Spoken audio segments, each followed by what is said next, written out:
Welcome to The Explainer. Okay, today we are unpacking a connection that honestly completely blew my mind.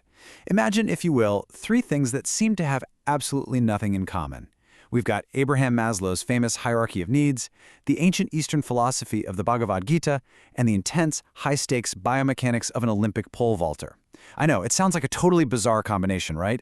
But as you'll see, when we map these together, it creates this absolutely brilliant, unified framework for understanding human potential.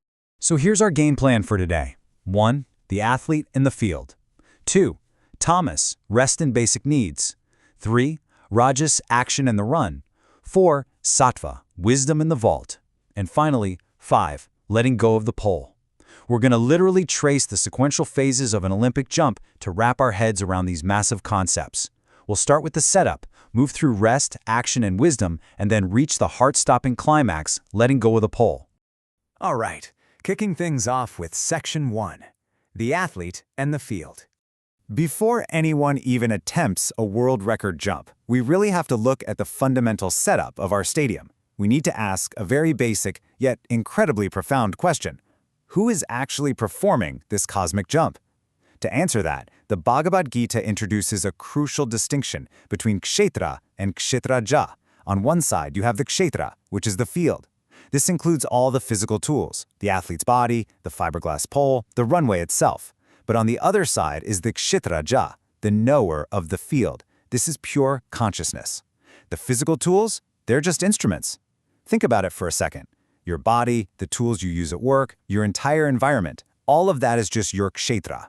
The real you is the conscious experiencer who is utilizing those instruments. This ancient verse from chapter 13 perfectly validates our stadium analogy. It's a great reminder that when an athlete walks into the Olympic Stadium, they don't get to just invent gravity or tell the wind which way to blow. The universe and its rules, what they call nature or prakriti, are already fixed. The goal here isn't to fight against the laws of nature or stress over what we literally can't control. The goal is to master how we, the conscious athlete, interact with them. Now, take a look at this master blueprint. Notice how seamlessly biomechanics, the three gunas of ancient philosophy, and modern psychology all align here. It's wild. The rest phase maps perfectly to the stabilizing energy of tamas and Maslow's basic needs. Then the run maps to the kinetic energy of rajas and psychological needs. And finally, the vault maps to the illuminating sattva and Maslow's absolute peak of self-actualization. It really is a perfect parallel. Moving right along to Section 2, Thomas, rest and basic needs. Let's start at the absolute foundation. We're jumping to the very bottom of Maslow's pyramid and the starting point of our physical vault. You know, in a lot of philosophical circles, Thomas gets a pretty bad rap as just being, well, lazy on the couch. But we really need to reframe this misunderstood concept. Thomas is definitely not evil. It is the core principle of stability and rest. Just like a massive mountain stands tall because of its tamasic stability, an athlete absolutely needs the vital healing and recovery that only comes from sleep. Without this baseline inertia, the human body simply cannot function, period. And you know, that stability has to extend out to the environment too, which brings us to Dharma. Think of Dharma as the meticulously prepared runway in our stadium. If that runway is muddy or icy, the athlete slips, right? All their kinetic energy just turns into pure chaos. Dharma provides the level, stable order that makes meaningful, forward action even possible in the first place. So the crucial point to take away here is how directly all of this connects to Maslow's foundational basic needs. We're talking food, water, sleep, and security. Before you go out there trying to conquer your personal world record at work or in life, both Maslow and the Gita are asking you a very simple question. Are you sleeping? Are you eating well? Because you have to secure this tamasic baseline of nourishment and recovery before any higher achievement is even on the table. Okay, on to Section 3, rajas, action and the run. So once that baseline is rock solid, things start moving. This is the highly kinetic phase of our explainer, where the athlete actually starts sprinting down the runway. Enter rajas. This is the energy of passion, desire, and forward momentum. Now sure, an excess of it can definitely lead to dangerous attachments, but rajas provides the essential desire to move. Think about it.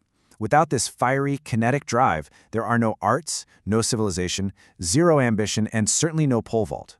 The athlete runs because they have a burning desire to achieve that height. But think about how ironic this is. The athlete's ultimate goal is vertical height, yet they spend almost all their time sprinting horizontally. And we do this too, don't we? We navigate years and years of horizontal movement, getting an education, building a career, taking on responsibilities, just to build the momentum for our ultimate elevation. In the Gita, this disciplined, purposeful action is actually called karma yoga. And in Maslow's framework, it's the pursuit of our psychological needs, like esteem and achievement. Which brings us to Section 4, Sattva, Wisdom and the Vault. Because look, speed alone, that's not going to cut it. We now transition to that incredibly pivotal split-second moment where the pole hits the box, and all that horizontal speed has to magically transform into vertical flight. If a runner just sprints at top speed holding a pole, they're going to crash, and violently. The athlete must use buddhi, which is this discriminating wisdom and intelligence. Buddhi is exactly what allows the athlete to plant that pole perfectly in the box, guiding all that raw kinetic rajasic energy with absolute precision for one highly specific purpose, to go straight up. Watch how beautifully this builds into a seamless transformation of both physical and spiritual energy. It's like a giant puzzle coming together. We start with inertia during rest, then we generate kinetic energy during the run. When the pole is planted, that kinetic energy doesn't just disappear, it actually transforms into elastic energy as the pole bends, and finally, that stored power releases, resulting in pure elevation. It is just a gorgeous chain reaction of transformation. This moment of elevation represents sattva, purity, illuminating knowledge, and harmony, and it perfectly aligns with the very peak of Maslow's pyramid, self-actualization, where action suddenly feels totally effortless, masterful, and creative. But here is a wild twist from the Gita. Even this pure wisdom can be a trap if you become too attached to being the wise one or the best, while your ego still binds you, preventing ultimate freedom. And now, the big one. Section 5, letting go of the pole. We are at the absolute climax of our explainer. This is the exact moment where the Bhagavad Gita kind of leaves Maslow's psychological framework in the dust. I want you to picture the athlete soaring through the air, nearing the bar. Ask yourself this dramatic question. What happens if the athlete says, "Wow, this pole is amazing. It got me all the way up here. I'm never going to let it go"? Well, they literally crash right into the bar. So here is the profound truth about the pole. In our lives, the pole represents our spiritual practices, our scriptures, our accumulated knowledge, and even our ego. They are absolutely 100% necessary means to elevate us, but they are not the final destination. The bar represents the boundary of our conditioned existence, birth, death, and the gunas themselves. Krishna teaches that we don't destroy nature to win, we transcend it. While Maslow's framework perfects the personality, Krishna reveals the conscious witness behind the personality. To actually cross the bar, you must release the pole of knowledge. When you finally cross that bar, you achieve the state of gunati. This is the ultimate goal of liberation. It means you have successfully transcended all three gunas, tamas, rajas, and sattva. The beautiful takeaway here is that you don't succeed by rejecting the pole from the start. No way.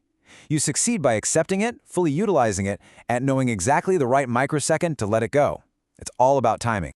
The ancient sages used to speak of the upside-down Ashvatha tree, which is this incredible metaphor showing that the roots of our existence actually come from higher consciousness, not the muddy ground below. The athlete soaring over the bar realizes a profound truth. Their true home was never the runway, nor the pole, nor the stadium.